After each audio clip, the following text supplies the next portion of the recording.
Saludos, solucionadores. Retomamos el puesto de limonada, el programa donde detrás de cada reto podemos descubrir muchas oportunidades. Un programa para personas inquietas y curiosas como tú, que te atreves a pensar distinto, a dejar de imitar y repetir y estrenar nuevos caminos. Soy Ana Gaer y si también te apasiona aprender sobre todo eso que nos puede servir para vivir mejor, con más conciencia y plenitud, sabes que puedes encontrarme en las redes en Enciende tu Talento.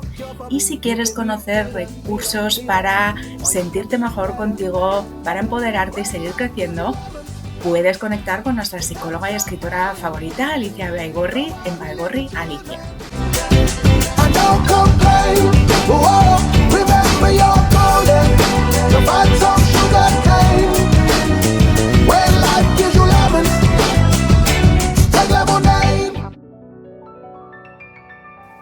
Cortar por lo sano puede sonar doloroso y también liberador. Un muro puede contener y proteger y también encerrar. En relaciones en las que el abuso, la manipulación o el desgaste crónico no han dejado espacio para el respeto, el cuidado mutuo, el amor, el contacto cero puede aparecer como una tabla de salvación, una oportunidad de desengancharnos de lo viejo, de alejarnos de esos estímulos que reabren heridas. Silencio, distancia, como un apósito, un vendaje que nos protege y nos sostiene mientras nos recuperamos. Hoy profundizamos sobre el contacto cero. ¿Es siempre recomendable? ¿Qué consecuencias no deseadas podría tener? ¿Existen alternativas? Si te apetece explorar, probarte distintas ideas y llegar a tus propias conclusiones antes de comprarte una opinión, que por muy experta que sea, es de segunda mano, pasa y ponte a gusto, que volvemos a hacer limonada juntos. Comenzamos.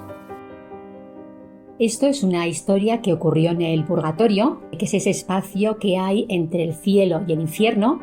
Y cuando una persona fue allá, se encontró que había un montón de personas que estaban llorando, lamentándose, gritando. Estaban todos sentados en una mesa con la cena y tenían los brazos tan largos que no les permitía llevar la cuchara a su boca. Entonces esta persona se sentó en la mesa, lo que hizo fue extender su brazo y darle de comer a la persona que tenía enfrente. Esto es lo que me inspira el encuentro que vamos a hacer hacia la plenitud, donde vamos a compartir una mesa y nos vamos a dar de comer unos a otros. Todos nos nutrimos y todos vamos hacia la plenitud.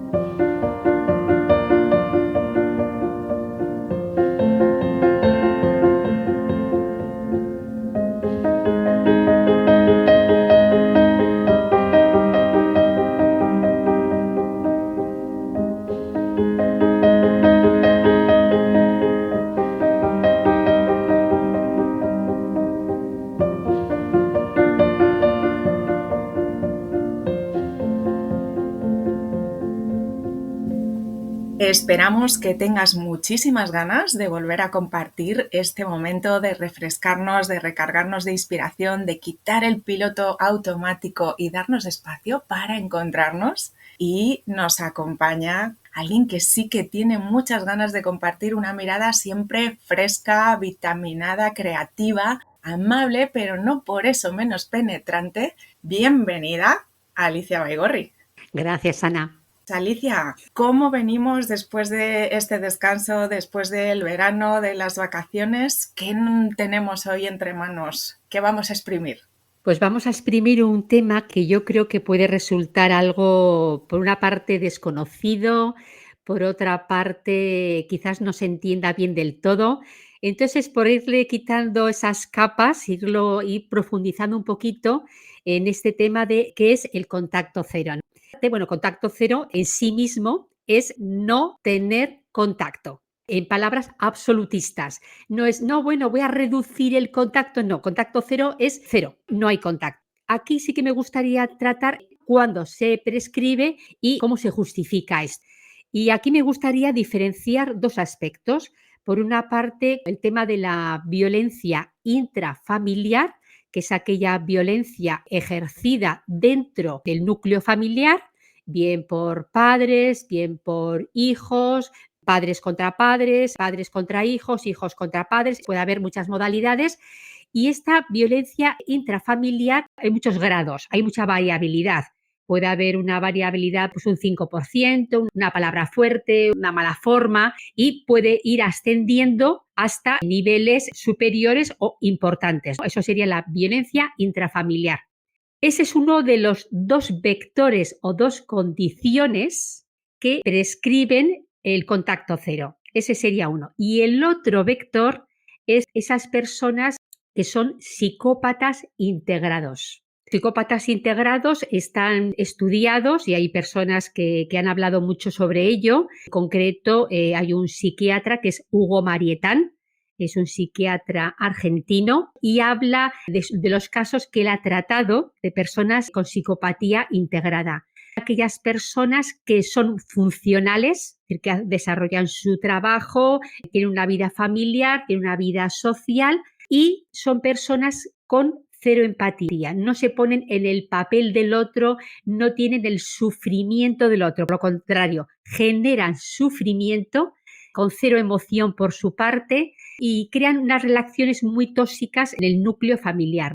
En España hay otra persona que también trabaja mucho este tema, que es Iñaki Piñuel, que también tiene un libro que es Amor Cero, con Z, Amor Cero, que también habla de estas relaciones y cómo salir de ellas. Si se dan estas dos condiciones, es cuando el contacto cero se prescribe, porque si no hay un contacto cero es muy difícil salir de esa relación. Por ahí yo creo que podríamos empezar, Ana. Es una buena introducción el comprender que muchas veces se empiezan a difundir desde el ámbito de la psicología o de otras disciplinas. Los medios de comunicación pues se hacen eco de un libro que se publica, de una nueva investigación que surge, de un nuevo concepto que se acuña y se empieza a hablar de ello como si todo el mundo comprendiese perfectamente de qué estamos hablando y no necesariamente somos conscientes o comprendemos de verdad, como tú nos has acompañado a decir, bueno, pues esto es el contacto cero. ¿Y cuándo si se prescribe? Porque ahora parece que tengo una ruptura de pareja, pues contacto cero. Sí, siempre en todo caso, pues a lo mejor no es siempre la mejor opción. Existen, por supuesto, otras alternativas y no sé cómo lo ves tú, Alicia. ¿Es necesario una preparación, comprender, prepararnos para ese contacto cero, saber cuáles podrían ser, por ejemplo, consecuencias, poder valorarlas de manera anticipada para que esa decisión sea consciente, para que yo sepa dónde me estoy metiendo y qué va a implicar esa decisión, que sea una decisión informada, que sea una decisión consciente, saber que si elijo esto, qué puede pasar, con qué me puedo encontrar, para también prepararme para ello. ¿Cuáles te parecen a ti que podría ser ese proceso de me voy a preparar para tomar mejor esta decisión? Pues mira, cuando estabas comentando cómo prepararnos y qué hacer, la palabra que estaba en mi cabeza era ojalá. Ojalá pudiéramos ver la situación para anticipar y hacer una preparación de pros, contras y cómo resguardarnos de lo que viene.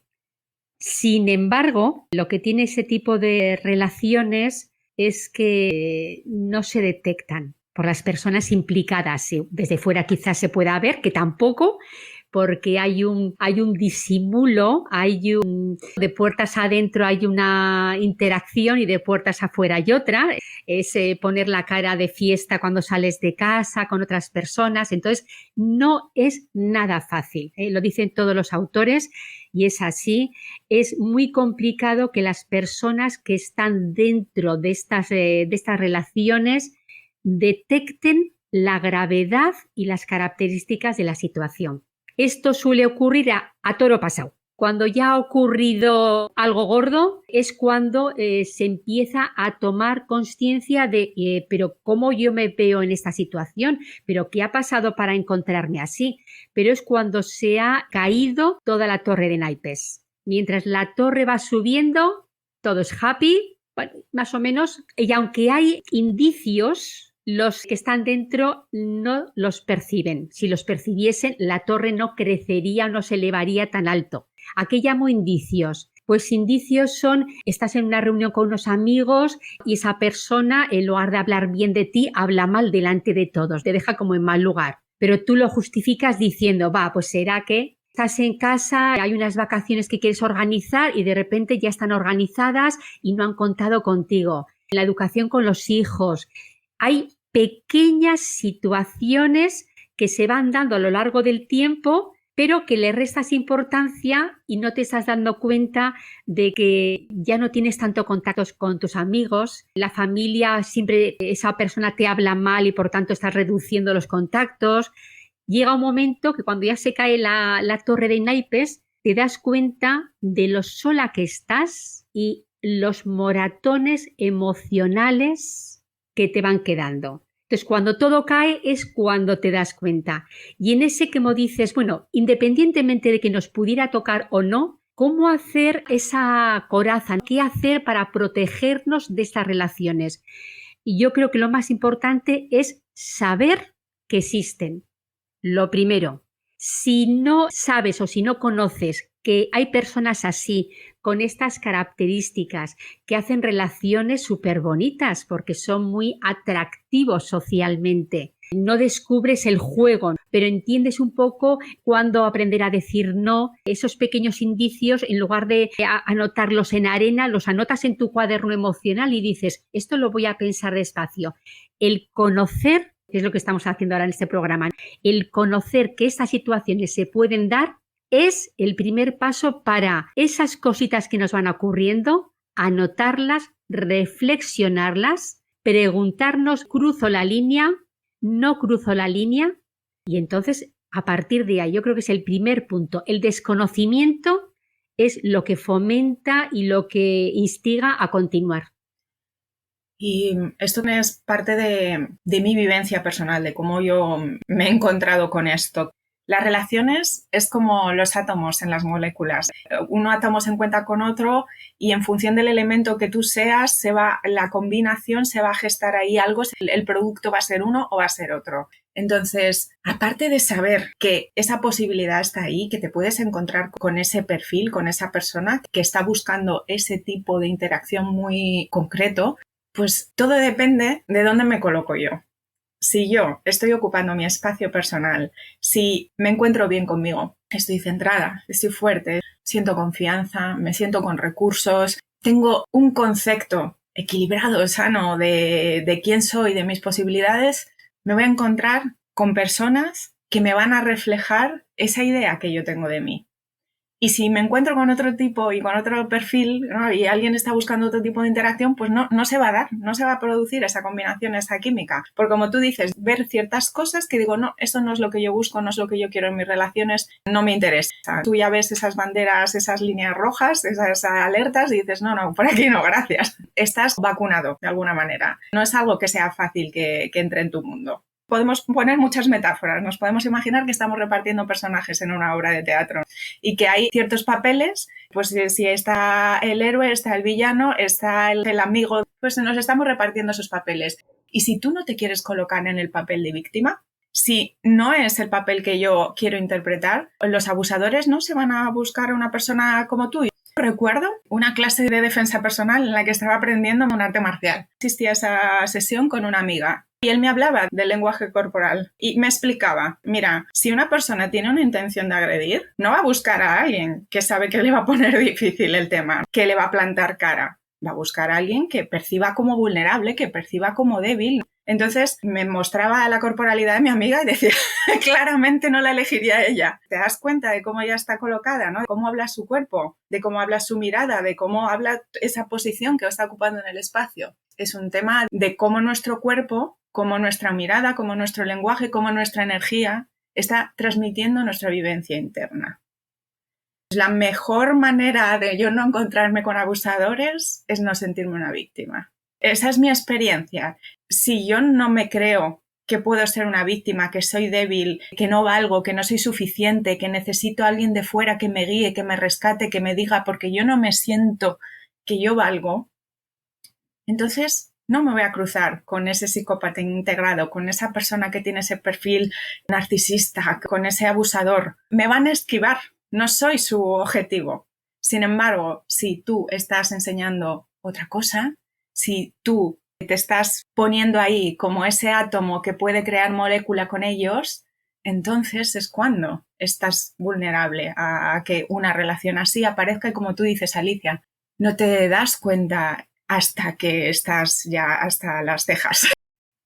Has empleado una palabra que es víctima y es curioso, tendemos a pensar en esas relaciones que no están equilibradas, que hay un abusador y hay una víctima. Sin embargo, Hugo Marietán no utiliza la palabra de víctima, sino que utiliza la palabra de complementarias. Porque la relación es complementaria. La figura de la víctima deja de ser víctima porque es consentidora en esa relación. De ahí también que luego la dificultad de cuando esa relación se ha desmontado y cuando ya ha habido una ruptura, recuperar la salud de la persona complementaria es un trabajo complicado porque ha habido tal simbiosis e implicación emocional que hay que reconstruir todo el castillo, toda la casa, como si no hubiera quedado nada, porque todo ha sido arrasado. Las personas que están en esas relaciones no las vemos como víctimas, sino que las vemos como una relación en la que ellas han participado de forma complementaria. Por lo tanto, por eso dura tanto a veces en el tiempo, porque hay una relación de dependencia. En principio, como tú bien decías, Ana, ¿por qué un psicópata elige a esa persona? La elige por cómo vive emocionalmente, la elige por muchas circunstancias. Hay como una complementariedad en la que la persona complementaria también pone algo de su parte. En la medida, como tú decías, es que no hay otra, en la medida en que estés protegida, en esa medida no vas a ser disfuncional en ese tipo de relaciones y por tanto tienes más papeletas de no entrar a esa relación. Lo que es el amor propio. Cuanto más amor propio, más autoconocimiento, más hayas entrenado el decir esto sí, esto no. Cuando te sientas autosuficiente, autoeficiente, sientas que en la vida has tenido situaciones de éxito, te sientas crecidas, te sientas una persona empoderada, en esa medida no se darán, porque no hay caldo de cultivo, relaciones tan desniveladas.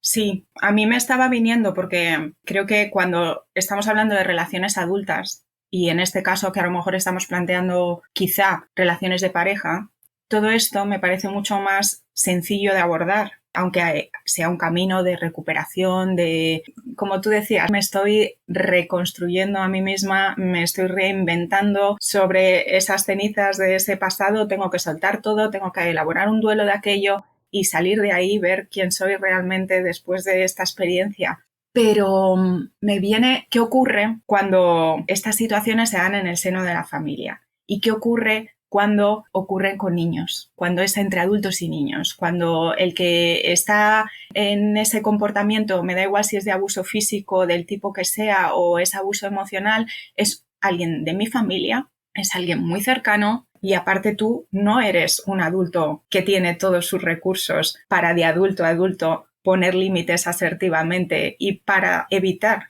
una situación, para decir, no, yo me voy a cuidar, yo me voy a proteger, no doy lugar a que se produzca el abuso, no me pongo nunca en ese papel de complementariedad, porque estamos de igual a igual y yo puedo elegir.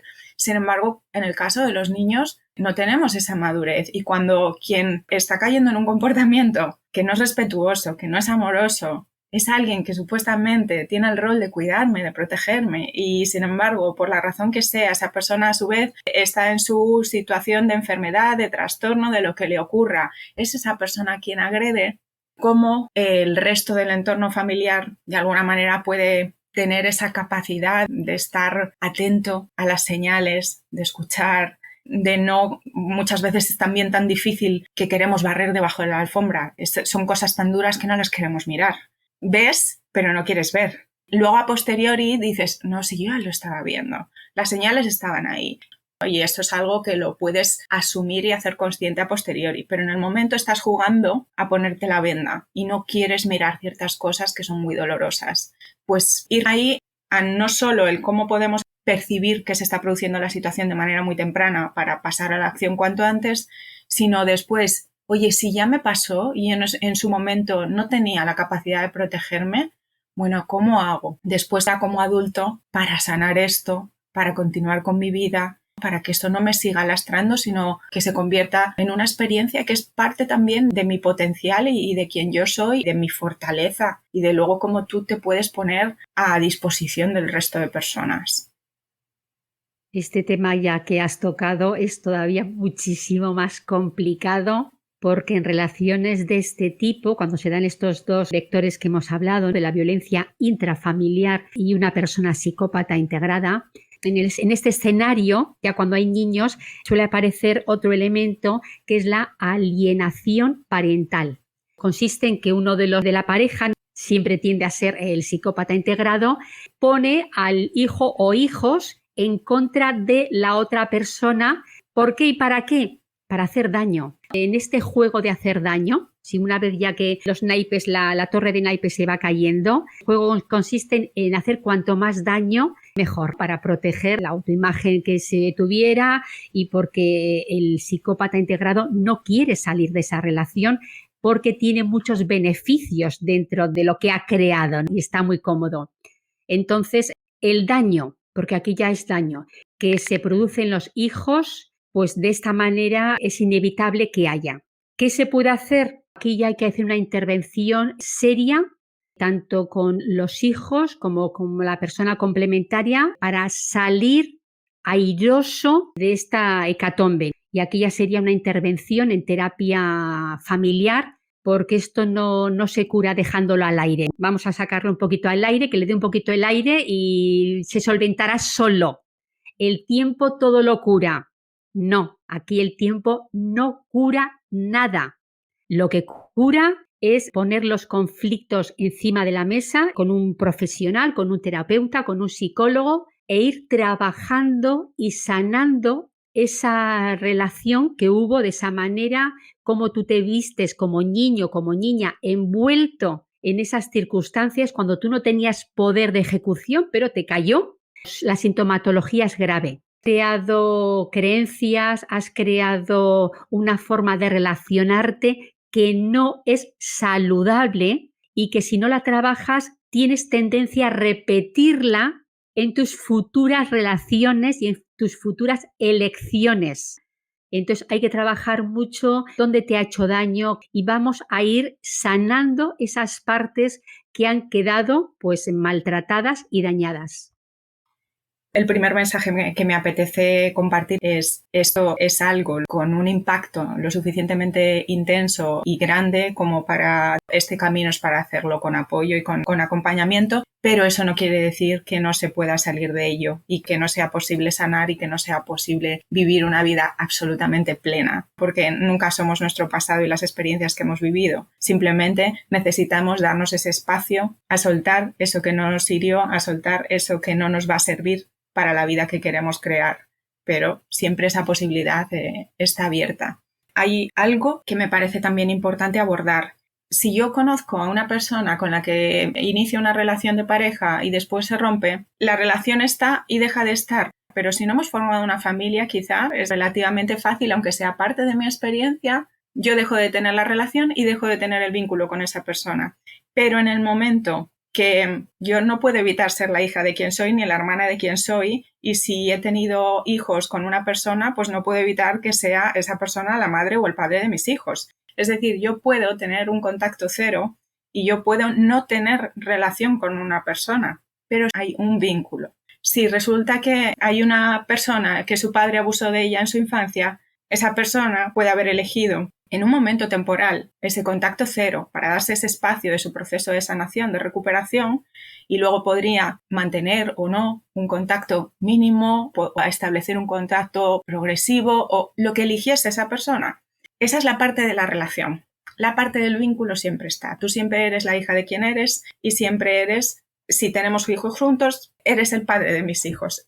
Y el vínculo hay que sanarlo, porque con la relación puedo cortar por lo sano. Y yo puedo decir, pues no hay relación. Yo ya no estoy en esa interacción en la que tú haces y cuando tú haces yo hago. Eso es como estaba enganchada en lugar de en una dependencia emocional, estaba enganchada a un comportamiento como por ejemplo apostar o estaba enganchada a una sustancia que consumo y dejas de consumir y te sueltas. Es como me estoy desintoxicando de esa parte. Pero en el caso de que haya un vínculo y que haya un sistema familiar, esa parte para mí es importante abordarla, que tú sanes ese vínculo. Y eso no tiene por qué implicar a la otra persona. La otra persona puede estar viva, la otra persona puede haber fallecido, puede querer colaborar, la otra persona puede no tener ni la más mínima intención y seguir en su rol que no tiene en cuenta los sentimientos del otro. No importa. Personalmente sí tenemos la oportunidad de sanar ese vínculo. Tenemos la oportunidad de perdonar, entendiendo el perdón. Hay una maestra que he tenido la suerte de tener que dice, perdonar es no repetir nunca aquello que a ti te daño. Es esa decisión personal. Si a ti alguien te hizo algo que te causó daño, perdonar es yo no voy a hacerle eso a nadie. Ese es mi compromiso en que yo no voy a caer en esto, en que yo no lo voy a repetir. A veces cuando hemos sufrido un daño, podemos estar en el momento de que quiero que el que infirió el daño sufra tanto como yo sufrí. Quiero que lo pague. Quiero que tenga un castigo. Si yo he sufrido, tú tienes que sufrir. Y estar en esa emoción es un enganche. Tú estás enganchado, aunque ya hayas salido de la relación, aunque la persona ya no tenga poder ni para ejercer daño físico, ni para maltratar emocionalmente, ni para hacer nada. No hay una interacción, pero si tú todavía estás enganchado en ese rencor, en ese resentir lo que viviste y en no poder descansar en paz porque sientes que el otro te hirió, porque consideras que debería pagarlo, algo así, es estar en paz con eso. Es decir, suelto, mi parte es no repetir y al otro le dejo. Y si resulta que el otro es mi padre, para mí sería ideal poder llegar a apreciar y a valorar que estoy en la vida gracias a que esa persona me permite estar en la vida. ¿Estoy feliz de estar viva? Vale, pues gracias por esto. Suelto todo lo demás. Hago las paces con todo lo demás. No tengo que decir, oh, está bien lo que hizo. No, claro que no. Y si a lo mejor es una persona que ha cometido un delito, pues estás en tu derecho, si entiendes que es lo que te ayuda en tu proceso de sanación, pues puedes denunciar lo que tú consideres, pero que haya una paz interior. Que tú ya no sigas enganchado energéticamente, que tus pensamientos no estén ahí, que no haya unas emociones que estén ahí impidiéndote crear algo nuevo en tu vida, que no haya unas memorias que te estén lastrando. Ese proceso de soltar y de perdonar hasta que estás absolutamente en paz en ese vínculo. Sí, el contacto cero no es venganza. El contacto cero es separarte para cuidarte, reconstruirte y nutrirte. Como bien comentas, cuando en este tipo de relaciones, cuando hay hijos y los hijos son mayores, luego los hijos pueden elegir tener, no tener y qué tipo de relación. Y respetar, porque aquí lo más importante es que el vínculo solo se sana si tú te sanas. Es esa mirada hacia nosotros mismos, esa mirada interior de darnos cuenta que hemos podido estar magullados y sin embargo decir, yo sé que puedo salir, porque como bien decías, se puede salir, claro que sí. Se puede salir con un trabajo previo, así que no es sin hacer nada, porque hay una toma de conciencia y hay una reconstrucción punto por punto, todos aquellos puntos que han sido transgredidos. Hay que recomponer todo porque es importante, porque ha habido mucho daño. Entonces, salir, sí se puede salir.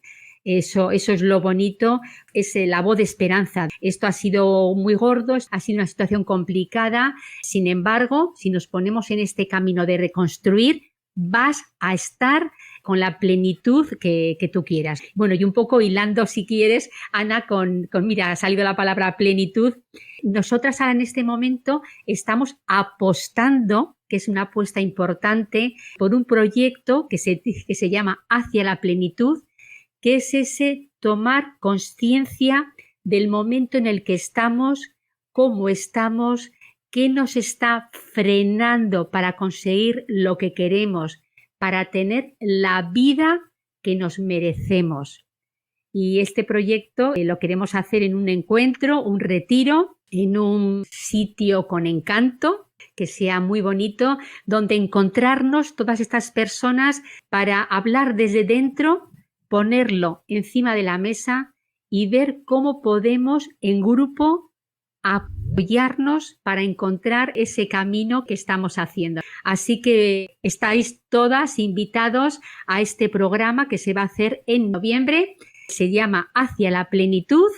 Si queréis saber más, ya sabéis que podéis contactar con Ana, conmigo. Este programa, la verdad que ha sido súper interesante. Yo, como siempre, me gusta dar las gracias a Ana por este espacio. Y Be Better o Be Better, juntos, contigo, Be Better. Muchas gracias, adiós.